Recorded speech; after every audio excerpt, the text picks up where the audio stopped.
Welcome to Walking Together, a podcast all about encouraging each other as we follow Jesus together. I'm your host, Dennis Lavelle. Let's start walking. My wife Laura had a favorite mug she would use for her cup of tea every morning. Well, one day it broke, not just in one or two pieces, but in 20 pieces. No amount of super glue was going to fix it. And my first instinct was to throw it away. But I decided to embrace the brokenness a bit. My son Brady and I decided we would use some orange duct tape and put it back together just to make her laugh. It didn't help the mug whatsoever. It was just about bringing some humor into a very sad moment. Well, about a year later, I found a mug just like it on eBay. And I thought, yep, I'm going to replace it for her. So I got it, and wouldn't you know, even though it was carefully wrapped in our carry-on luggage on our trip back to Belgium, it broke. Well, just last month, I located another one. And a big shout out to our friends Susan and Sandy, who came to speak at our ladies' conference. They safely transported it to us in Belgium. And Laura is thrilled to have her favorite mug back in operation for her daily dose of tea. But that mug got me thinking about brokenness, not just in my life, but in the lives of the people around me. And if we're not careful, grace will not be extended to the broken people around us, but yet we sure expect that grace from them for our own brokenness. And one of my favorite things about the Bible is that it's a chronicle of imperfect people that God chose to use. He used broken and flawed people in nothing short of miraculous ways. He used Moses, a murderer, to deliver the Hebrew slaves.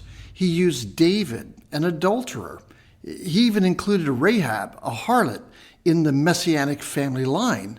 So God can and does use broken people, one of which was Peter. In Luke 22, Jesus is eating what we call the Last Supper with his disciples. And he says that one of them is going to betray him.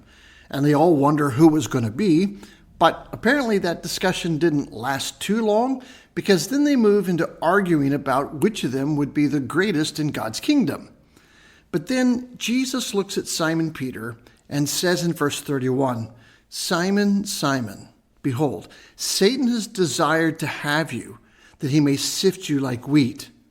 But I've prayed for you, that your faith may not fail, and when you return to me, strengthen your brothers." Now, let's pause there. Jesus just told Peter, you're going to mess up. You're going to make a really bad choice. Matter of fact, 3 bad choices. And he knew that because he was God. But then Jesus says, but I've already prayed for you. You're going to come back. And when you do, I've got work for you. And so Peter pushed back on that and he says, well, Lord, I'm ready to go with you to both prison and to the death. And he looks at Peter and says, no, actually, you will deny me 3 times before breakfast. Cue the awkward silence, right? Well, shortly after this, Judas betrays Jesus. They come to arrest him. And the Bible says that Peter followed him from a distance. This is kind of a classic, I don't want to be seen, but I also want to be nosy kind of thing. And so Matthew records for us that he was actually in the courtyard of the high priest, sitting among the guards. And people start recognizing him. Now, not a Roman guard, not a Pharisee, but a middle school-aged girl walks up and says, aren't you one of his followers? Who? Me? Nah, you got the wrong guy. I think you're thinking of my cousin. We just look alike.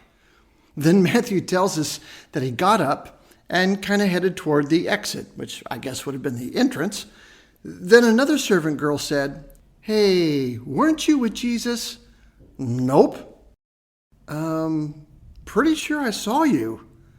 Then someone else says, aren't you Galilean too? And Peter says, I don't know what you're talking about. And the more he spoke, the more his accent gave him away.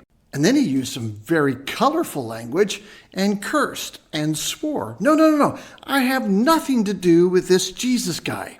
Then the rooster crows. And again, the Bible says that Peter was following at a distance.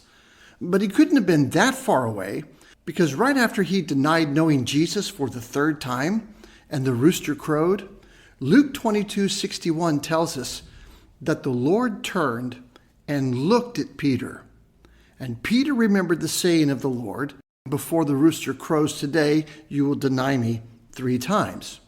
Now, if you grew up in a home like mine, that look that Jesus gave to Peter, I can imagine that it was the same kind of look that I got from my mom when I made a bad choice. It was the "I told you so" look. It was the "I love you, but I'm very disappointed in you right now" look.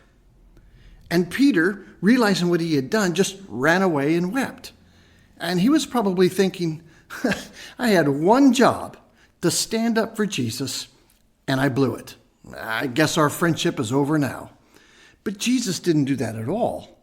From this point on, of course, Jesus didn't have much of an opportunity to seek out Peter because he was busy being falsely accused and beaten and crucified.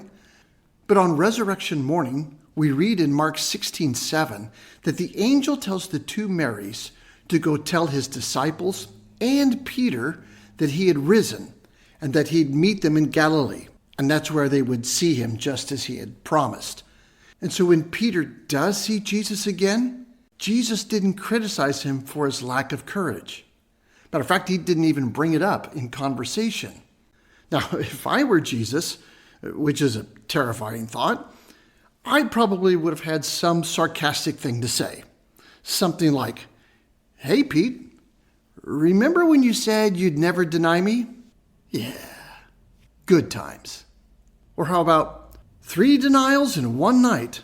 Well, that's got to be a personal best, right? Or maybe, "Hey, Peter, how's that 'I'm ready to die for you' thing going?" But Jesus doesn't do that. He simply asks, "Peter, do you love me?" And he says, "Yes, I do." "Then here's what you do. Feed my sheep, take care of my people, and follow me." God doesn't cancel damaged people. He calls them. He restores them. He uses them. Jesus didn't ghost Peter. And if God could call, restore, and use Moses and David and Rahab and Peter, he can call, restore, and use you for his purposes as well. He doesn't reject you because of your divorce or deficiencies or your debt or even dumb choices. He simply says, "I have a job for you to do, broken and all." And God used Peter in ways that we're still reading about 2,000 years later. And you may think you're broken and useless. But God, the one who formed you and knows you and has a plan for you, thinks differently. He will use your brokenness to bring himself honor. And your life will have an impact on those around you because God uses damaged people. Just like you, just like me. Well, that's my encouragement for you today. More than likely you found this podcast because someone suggested it to you, or they shared it on their social media, or your podcast app suggested it. And that's awesome. The growth of this podcast has been all word of mouth. So when you click those 5 stars or hit that subscribe or like button or leave a positive comment, all those things help other people find the podcast as well. Keep walking with the Lord, and we'll see you next time.